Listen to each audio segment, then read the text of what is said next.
Bonjour les enfants, c'est papa. Et Dadis Camara, Samuel Eto'o, pour ceux qui ne savent pas qui tu es réellement. C'est plus fort que toi, mon frère.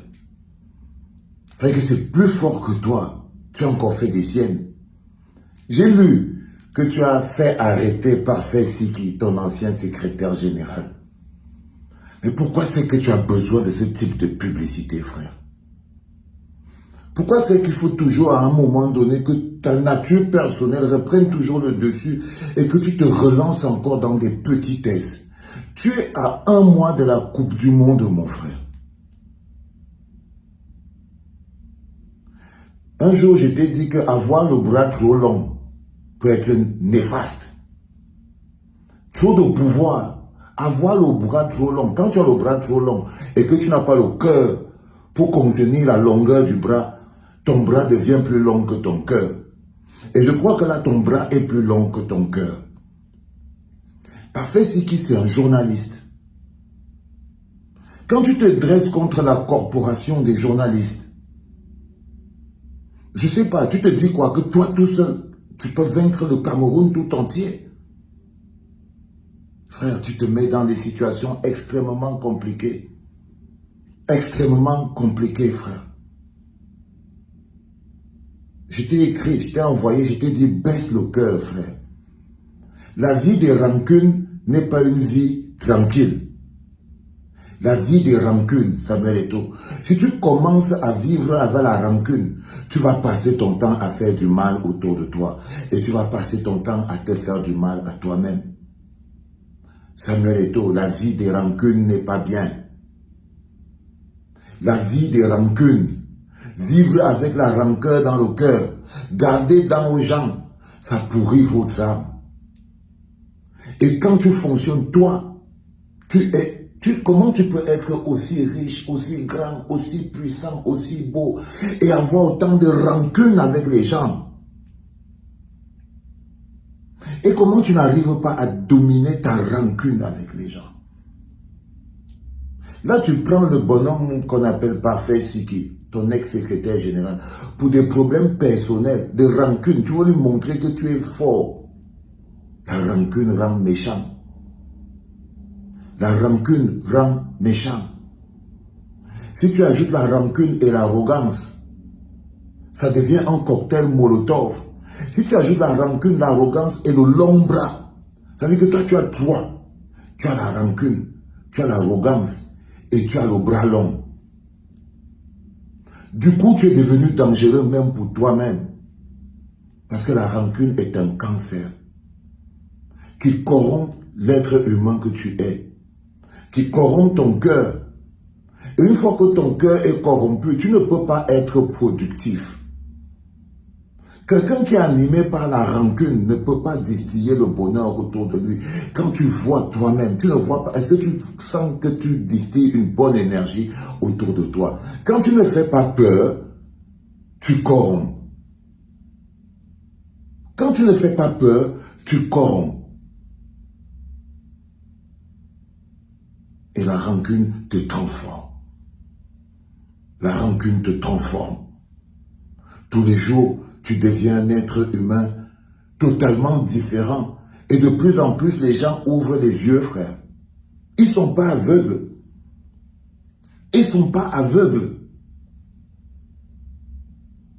Tu ne peux pas faire étalage de ta puissance et de ta force en longueur de journée. Et tout ça dans le but de masquer ton réel bilan. Tu connais ton réel bilan. Tu crois que tu vas tenir dans l'esbrouf pendant combien de temps? Tu crois que tu vas fonctionner avec l'esbrouf et la violence pendant combien de temps? Tu crois que ton bras long va protéger tes manquements pendant combien de temps? Même les gens qui avaient les bras les plus longs ont fini par se retrouver face à leur propre réalité. Même les gens qui avaient les bras les plus longs ont fini par se retrouver face à leur propre réalité. Et toi, tu estimes, tu crois, tu es encore dans le... Tu es grisé par ton propre pouvoir.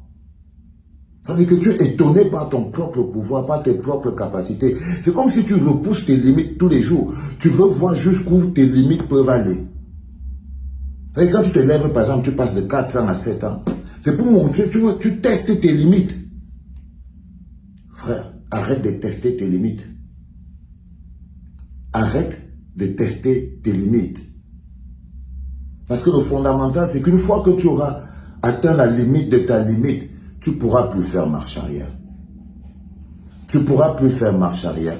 Tester tes limites dans l'arrogance et dans l'étalage de la puissance, parce que c'est ce que tu fais. Tu fais étalage de ta puissance. Tu fais étalage de ta capacité de musellement. Tu veux montrer aux gens que tu es le plus fort. Tu veux montrer que tu es le plus beau. Maintenant, tu veux montrer que tu es le plus fort. C'est vrai, ils sont déjà convaincus que tu es le plus intelligent. Et que toi, tu es même l'envoyé de Dieu sur terre. Mais l'envoyé de Dieu sur terre ne met pas les gens en prison. L'envoyé de Dieu sur terre pardonne. L'envoyé de Dieu sur terre a de l'amour. Tu ne vas pas continuer de payer l'amour des gens. Regarde les gens autour de toi. Tu t'en fous de l'amour des gens parce que tu peux payer. Tu achètes l'amour des gens. Une générosité empoisonnée. Empoisonnée. Mais ces affamés-là, ils auront toujours faim de toutes les manières. Même quand tu n'auras plus d'argent dans tes poches pour leur donner, ils auront toujours faim parce qu'ils auront vécu perfusés par ta générosité. Et quand ils auront suffisamment faim, ils vont te mordre. Quand ils auront tellement faim et qu'ils vont se rendre compte que si jamais ils ne changent pas de cap, ils sont morts, ils vont te mordre. Ils vont te mordre, frère. Alors, arrête de créer le vide autour de toi. La petite poignée de personnes qui applaudissent là, ce sont les mêmes qui vont te pousser dans le trou. Parce qu'ils vont être déçus. Ils vont tomber de haut parce que c'est des feignants qui pensent que tu peux leur donner l'air, le manger, le dormir. Ça dit que tout le monde rêve là, que ce sera son tour de passer à la caisse de Papa Eto. Tout le monde travaille pour qu'un jour ce soit son tour de passer à la caisse de Papa Eto. Qu'un rapport avec l'argent. Tout le monde attend quand ce sera son tour de bénéficier de la générosité de Papa Eto.